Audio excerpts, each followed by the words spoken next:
लोकसभा चुनाव में अब 135 दिनों का वक्त बाकी है और हर गुजरते वक्त के साथ 2024 के चुनाव के लिए नए नए मुद्दों का निर्माण हो रहा है। भारतीय राजनीति में ताजा मुद्दा है इजराइल का हमास पर हमला। इजराइल और फिलिस्तीन के बीच जारी जंग में हमारे देश के नेताओं ने अपने अपने साइड तलाश लिए हैं। कोई फिलिस्तीन के समर्थन में आवाज उठा रहा है और हमास के आतंकवादियों पर इजराइल की कार्रवाई को कोई सही ठहरा रहा है। कोई फिलिस्तीन से हमदर्दी जता रहा है, कोई इजराइल के पलटवार को जरूरी करार दे रहा है। आलम यह है कि हमास और इजराइल की जंग हमारे देश की सियासत में एक अहम मुद्दा बन चुका है। ये रिपोर्ट देखिए। गाजा पट्टी में आर पार की जंग जारी है। हमास के आतंकियों पर इजराइल कहर बरपा रहा है। भारत ने आतंकवाद के खिलाफ इजराइल के साथ होने का दम भरा है, जिसके बीच आज इजराइल के प्रधानमंत्री नेतन्याहू ने फोन पर पीएम मोदी से बात की, जिसकी जानकारी खुद प्रधानमंत्री नरेंद्र मोदी ने सोशल मीडिया के जरिए दी। इजराइल की वर्तमान स्थिति से अपडेट कराने के लिए मैं इजराइल के प्रधानमंत्री नेतन्याहू को धन्यवाद देता हूं। भारत के लोग इस मुश्किल घड़ी में इजराइल के साथ मजबूती से खड़े हैं। भारत आतंकवाद के सभी रूपों की कड़ी और स्पष्ट रूप से निंदा करता है। हालांकि गाजा पट्टी में हो रही धमाकों की गूंज हिंदुस्तान की सियासत में भी सुनाई दे रही है। प्रधानमंत्री नरेंद्र मोदी ने इजराइल पर हुए आतंकी हमले की निंदा की तो विपक्ष ने सरकार पर हमले तेज कर दिए। फिलिस्तीन के समर्थन की बात कही तो वहीं इतिहास के पन्नों को पलटकर अटल बिहारी वाजपेयी के बयान का जिक्र किया। मोदी जी को अटल जी के उस भाषण को याद करना चाहिए, जब अटल बिहारी वाजपेयी जी ने जब कहा था कि फलस्तीन के खिलाफ जिस तरह से इजराइल ने तकलीफ पहुंचाई है, जिस तरह से जमीनें उनकी कब्जा की है, बैतुल मुकद्दस के अगल बगल का एतराफ जिस तरह से उन्होंने छीना है, जो फैसला हुआ था उस फैसले की पूरी तरह से उन्होंने अनसुनी कर दी है। उस समय अटल बिहारी वाजपेयी जी ने साफ कहा था कि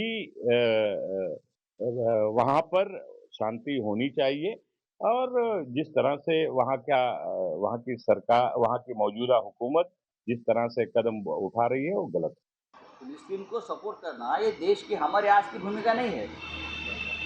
जब से फिलिस्तीन बना है, यासिर अराफत उनके नेता रहे हैं, तब से हिंदुस्तान पहला देश रहा जो फिलिस्तीन को हमने सपोर्ट किया इंदिरा गांधी के ज़माने से।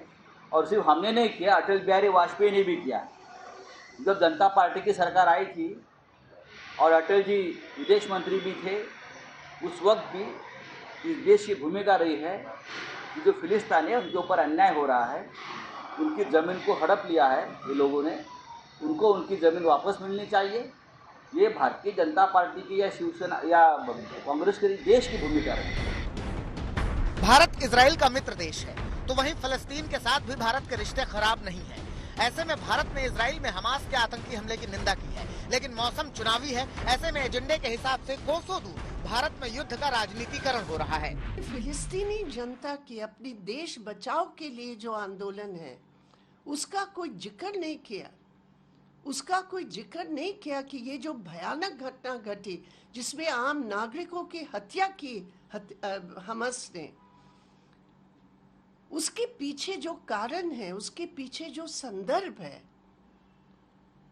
उसके बारे में कोई जिक्र नहीं करेंगे। आप फिलिस्तीनी जनता की लड़ाई की जो जायज एक आधार है उसका कोई जिक्र नहीं करेंगे। आप नहीं करेंगे कि फिलिस्तीनी जनता की जो अपने देश के बचाव की लड़ाई है उसको आप पूरे नजरअंदाज करेंगे। ये ठीक नहीं है। एक तरफा बयान जो मोदी सरकार ने दिया है अमेरिका के दबाव में, ये हिंदुस्तान का कभी भी ये स्टैंड नहीं रहा। ऐसा मानना गलत है। और इजराइल के साथ हमारे संबंध है। हमने फिलिस्तीन को भी अपना समर्थन दिया है, लेकिन हम आतंकवाद को समर्थन नहीं देते। अब इन तीनों चीजों को जो मैंने बोला इसमें फर्क है, ठीक है। तो जो लोग आतंकवाद को समर्थन कर रहे हैं वो बात अलग है। जहां तक फिलिस्तीन का और इजराइल का सवाल है उसमें भारत का एक रुख है, एक पक्ष है। भारत उस पक्ष के ऊपर ही चल रहा है। विपक्ष सरकार के रुख पर सवाल खड़े कर रहा है, तो वहीं एनडीए विपक्ष की मंशा को कटघरे में खड़ा कर रहा है। बदकिस्मती ये है कि पूरी दुनिया जो है वो जब इजराइल जुल्म करता है, फलस्तीन को कत्ल करता है तो वो खामोश रहते हैं। और जब अब हमास ने इजराइल के लोगों के साथ नाइंसाफी की, उनके साथ जुल्म किया, वहाँ इंसानी हुकूक की पामाली की, तो सारे लोगों में हाहाकार मची है।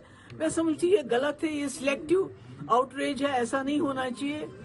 फलस्तीन का एक बहुत बड़ा मसला है जिसको हल करने की जरूरत है। कांग्रेस हमेशा कंफ्यूज रही है और कांग्रेस के नेता भी कंफ्यूज रहे और इसलिए कभी भी वो देश के साथ नहीं चले। जब हमारे देश के प्रधानमंत्री ने कहा कि हम इजराइल का समर्थन करते हैं तो फिर सारे देश को उनके साथ खड़ा होना चाहिए। पर कांग्रेस आतंकवादियों का समर्थन कर रही। कांग्रेस का हाथ आतंकवादियों के साथ सिर्फ वोट की राजनीति के कारण, सिर्फ तुष्टिकरण की नीति के कारण, ये तो बहुत ही ज्यादा शर्मनाक है। उधर अलीगढ़ मुस्लिम यूनिवर्सिटी में फलस्तीन के समर्थन में मार्च निकाला गया। छात्रों ने इस दौरान धार्मिक नारे भी लगाए।